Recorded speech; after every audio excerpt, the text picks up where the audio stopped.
Fantastic pendejo. No fantastic shave. Apparently it's October, so I'm the spooky fantastic pendejo, like my son says it, with a spooky cigarette. So, I already posted 2 more videos on this.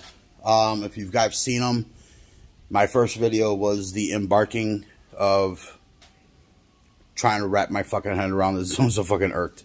Needless to say, okay, so we were going to do the oil pan gasket. So, we did an oil pan because the previous master fucking mechanic decided to destroy said oil pan. Come here. Or some jagoff decided to destroy the oil pan, lift it straight up.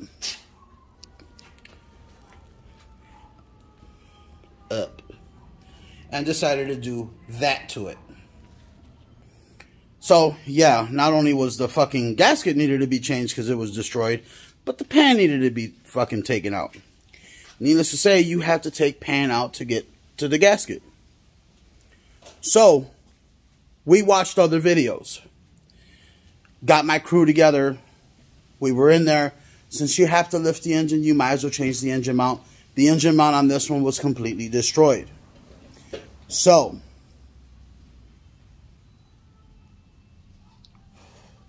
I am cold-heartedly going to take my fucking time and explain this shit to you guys to give you guys the why and what's going on.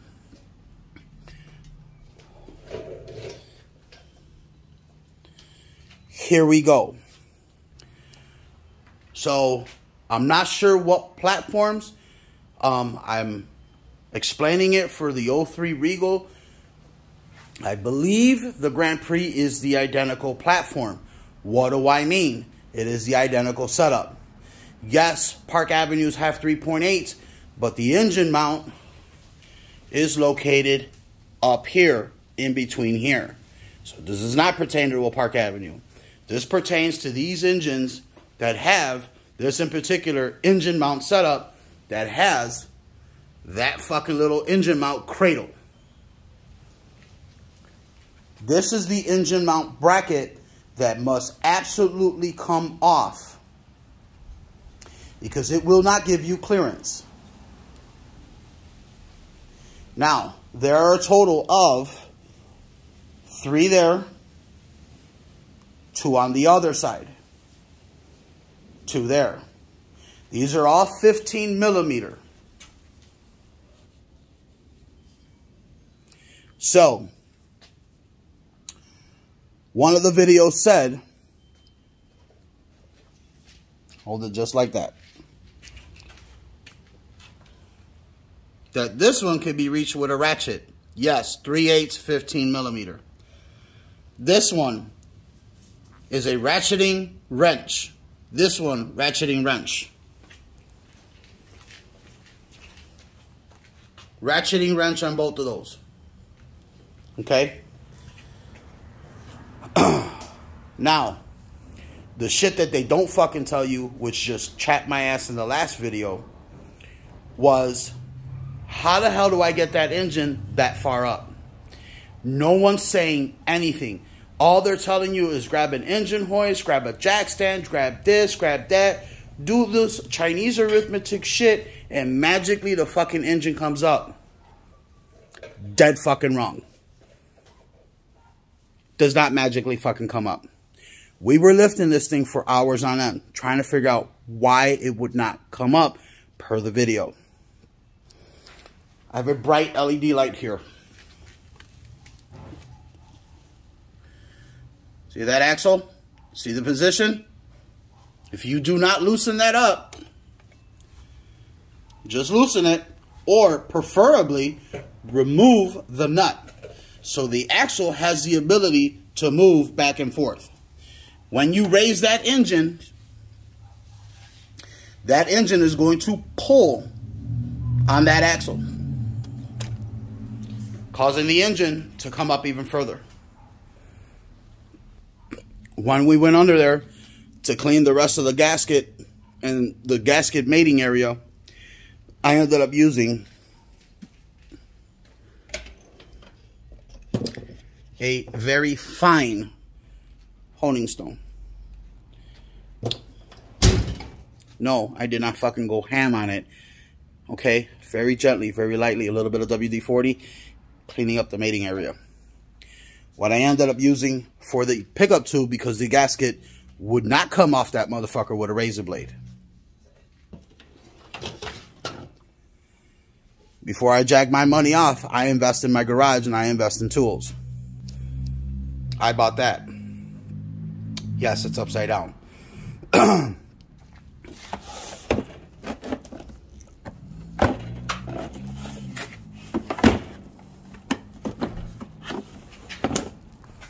That little guy.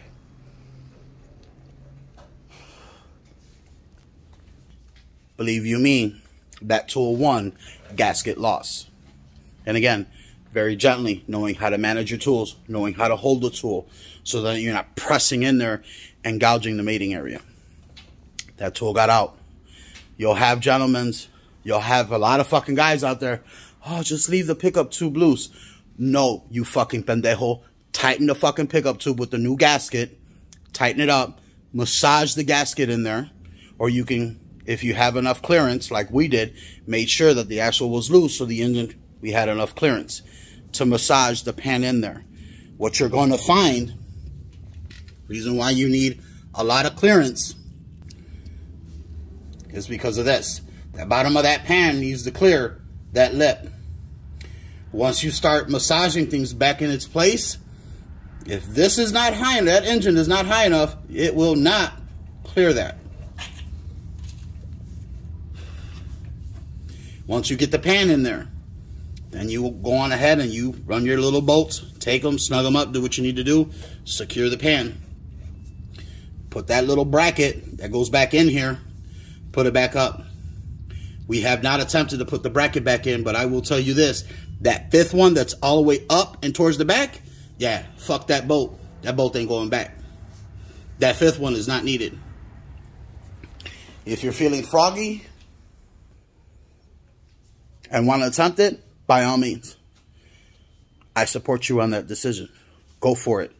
If you've got ways to get it in there and can share the way to getting it back in there, I would prefer all 5 bolts to be back in. Unfortunately, these monster-ass fucking hands says otherwise. So the 4 that I can get to are the ones that are going to go back in, and they will be torqued down. The other tidbit. Okay. Bolts. Sometimes they get a little grimy and shit.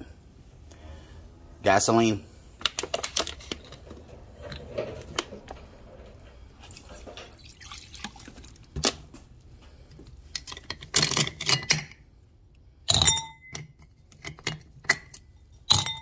Right? Dirty.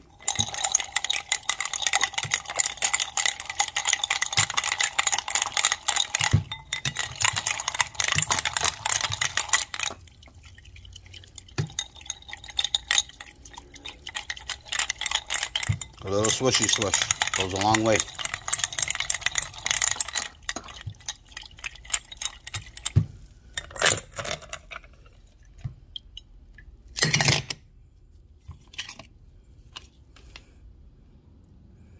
They're not spotless, but it's a hell of a lot cleaner than what they were.